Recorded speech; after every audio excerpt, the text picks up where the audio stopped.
आप देखिए कि भारत पर टैरिफ लगाने वाला अमेरिका कल ही भारत को अपना सबसे अहम पार्टनर बता रहा था, लेकिन आज भारत ने ब्रिक्स देशों का लोगो लॉन्च कर दिया।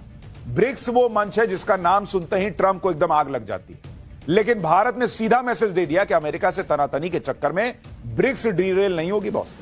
इसी तरह बात ब्रिक्स की, जिसकी मेजबानी खुद इस साल भारत करने वाला है। भारत ने ब्रिक्स 2026 की तैयारियां तेज कर दी हैं। विदेश मंत्री एस जयशंकर ने ब्रिक्स इंडिया 2026 के आधिकारिक लोगो को लॉन्च कर दिया है। भारत की अध्यक्षता की थीम ह्यूमैनिटी फर्स्ट और पीपल सेंट्रिक दृष्टिकोण पर आधारित है। जयशंकर ने कहा कि इस साल ब्रिक्स अपनी स्थापना के 20 साल पूरे करेगा और इस दौरान ये मंच उभरती और विकासशील अर्थव्यवस्थाओं की अहम आवाज बना है। भारत इस साल ब्रिक्स की मेजबानी करने वाला है। देखिए बारी बारी आपको बताएं कि ब्रिक्स की तो आज एक बहुत बड़ा स्टेटमेंट ये सामने आ गया है इंडिया की तरफ से, जिसका बड़ी शिद्दत से इंतजार था ट्रंप सरकार को भी और दुनिया को भी कि डी डॉलराइजेशन होने वाली है, मतलब कि फ्यूचर में डॉलर की डेथ होने वाली है और इसमें सबसे बड़ा रोल प्ले करेगा चाइना, इंडिया एंड रशिया। और इंडिया ही होगा जो कि डॉलर को खत्म करेगा। और अगर मैं इंडिया की इंटेंशन बताऊं तो ऑलरेडी 20 से ज्यादा कंट्रीज में जो है इंडियन करेंसी चल रही है। इंडिया प्रेफर कर रहा है कि हम जो है इंडियन करेंसी में ही डील करें। सेम लाइक एक तरफ जो है टैरिफ की जो हीट है वो काफी ज्यादा हमें हाई महसूस हो रही है और दूसरी तरफ इंडिया का डॉलर के ऊपर बरसते हथौड़े जियोपॉलिटिक्स में बहुत ज्यादा इंटरेस्टिंग फैक्ट्स लेके आ रहे हैं। तो इस पे ब्राजील के शहर रूस, भारत, चीन और जनूबी अफ्रीका पर मुश्तमिल ग्रुप ब्रिक्स का साथ हुआ। एलामिये में कैसा प्रोजेक्ट लाएंगे पाकिस्तान फिर दुनिया को तेल सेल करेगा।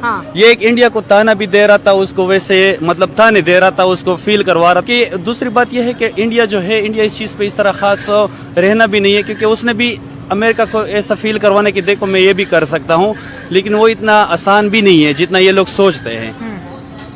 नहीं, अभी इंडिया ने बोला कि हम डॉलर को नहीं गिराना चाहते। आपको सच में लगता है कि इंडिया की इंटेंशन यही है? क्योंकि इंडिया तो खुद मेक इन इंडिया को प्रमोट कर रहा है। India rupee weakness is now 5 channel threat to India's economy. मतलब अब रुपया कमजोर होना सिर्फ एक्सपोर्ट बूस्ट वाली कहानी नहीं है, ये अब पूरी इकोनॉमी के लिए मल्टी डायमेंशनल खतरा बन चुका है। और आज की इस वीडियो में हम आसान भाषा में समझेंगे कि ये 5 चैनल थ्रेट क्या है। सबसे पहले जानते हैं कि पहले रुपया कमजोर होना अच्छी खबर क्यों थी। दरअसल ट्रेडिशनल सोच ये थी कि रुपया कमजोर, एक्सपोर्ट सस्ते हो जाएंगे, विदेशी खरीदार ज्यादा सामान खरीदेंगे, एक्सपोर्ट्स बढ़ जाएगा, जीडीपी ग्रोथ सपोर्ट मिलेगी। ये लॉजिक उस दौर में काम करता था जब भारत कम इंपोर्ट करता था, लेकिन वैल्यू चेन मजबूत थी। लेकिन आज की भारत की इकोनॉमी पूरी तरह बदल चुकी है। बैंक ऑफ अमेरिका का मुख्य तर्क यही है कि India is no longer just trade driven, it is a capital flow driven.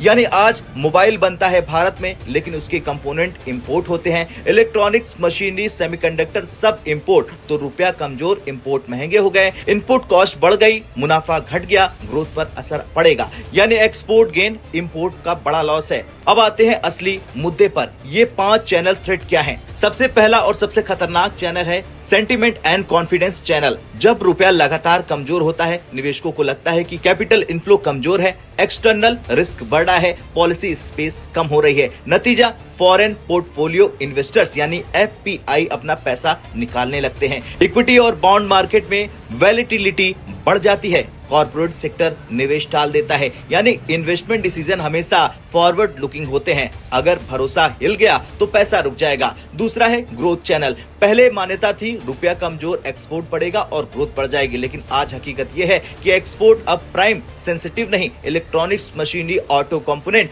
और इन सब में इंपोर्टेड कंटेंट बहुत ज्यादा है। रुपया कमजोर, इंपोर्टेड इनपुट महंगे, प्रोडक्शन कॉस्ट बढ़ गई, मार्जिन घट गया, आउटपुट घट गया। और सर्विस सेक्टर में आईटी एक्सपोर्ट प्राइस पर नहीं, ग्लोबल डिमांड पर निर्भर करती है। और एआई और स्लो ग्लोबल ग्रोथ के कारण डिमांड भी कमजोर है। नतीजा, ग्रोथ सपोर्ट की जगह ग्रोथ ड्रैग बन जाता है। तीसरा चैनल है इन्फ्लेशन चैनल। ये चैनल सबसे डायरेक्ट है। रुपया कमजोर, इंपोर्ट महंगे। भारत इंपोर्ट करता है 85% क्रूड ऑयल का, फर्टिलाइजर का, एडिबल ऑयल का, इलेक्ट्रॉनिक का, कैपिटल गुड्स का। भले ही ग्लोबल ऑयल सस्ता हो जाए, लेकिन रुपया कमजोर है तो फायदा नहीं मिलता। नतीजा, महंगाई का दबाव, आरबीआई का रेट कट, टालने पड़ते हैं, लिक्विडिटी टाइट हो जाती है और ग्रोथ रिकवरी स्लो हो जाती है, यानी इन्फ्लेशन वर्सेस ग्रोथ का क्लासिकल जाल बन जाता है। चौथा है external balance and capital flows.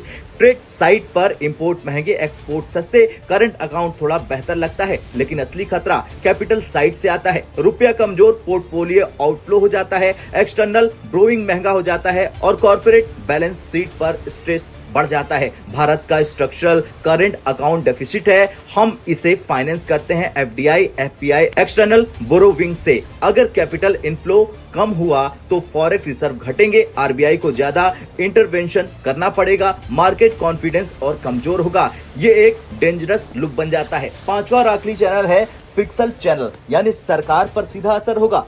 रुपया कमजोर मतलब सरकार का खर्च बढ़ता है। कैसे? फर्टिलाइजर सब्सिडी बढ़ जाती है, फ्यूल सपोर्ट बढ़ जाता है, फूड और लॉजिस्टिक कॉस्ट बढ़ जाता है और सबसे बड़ी बात डिफेंस इंपोर्ट महंगे होते हैं। दूसरी तरफ आरबीआई को फॉरेक्स बेचने पड़ते हैं, आरबीआई का सरप्लस घटता है और सरकार को डिविडेंड कम मिलता है, यानी खर्च ज्यादा, रेवेन्यू कम। इसी को कहते हैं फिजिकल डेफिसिट पर डबल प्रेशर। अब बैंक ऑफ अमेरिका का सबसे अहम पॉइंट, रूपी weakness is systematic not sectoral, मतलब किसी एक सेक्टर की दिक्कत नहीं, पूरी इकोनॉमी इससे जुड़ चुकी है। आज कैपिटल फ्लो, फिजिकल हेल्थ और ग्रोथ सब कुछ करेंसी वैलिडिटी से जुड़ा हुआ है। खैर, रुपया कमजोर होना अब सिर्फ एक एक्सपोर्ट स्टोरी नहीं बल्कि पूरी इकोनॉमी का टेस्ट है। बैंक ऑफ अमेरिका अगर इम्पोज ना भी हुआ, इंडिया पहले तो फाइट करेगा।